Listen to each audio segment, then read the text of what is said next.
Hi, I'm Eugene the Teacher. Third chapter in the book of James, talking about how many of you should not profess to be teachers because God will hold you to higher standards. And that is true.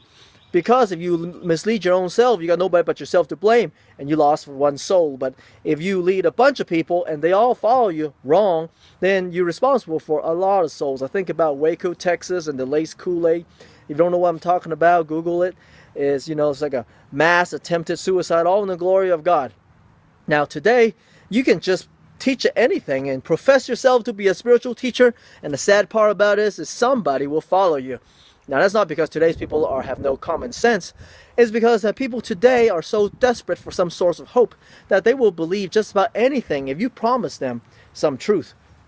Last night in Hebrew class, we were talking about a paper we had just written, and the good thing about seminary assignments is that they don't just make you regurgitate head knowledge, but they always ask you at the end, like, now that you know this, how does this affect your life?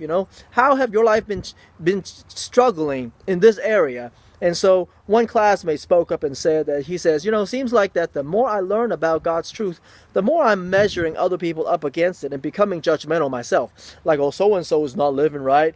So-and-so is falling short, and there's some sin in his life. And we all nod our head in hearty agreement because we all understood what he meant. It's true.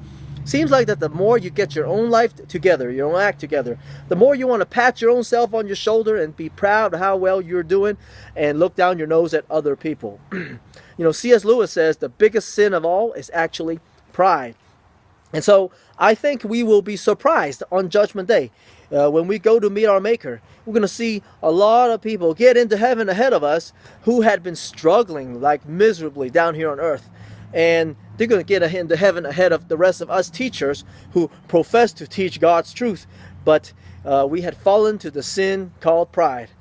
The devil's not going to get you teachers through the big sins like murder and adultery, but he'll get you on account of pride. So just remember what James says. If you profess to be a teacher, you better think twice. I'm Eugene the Teacher with today's inspirational message.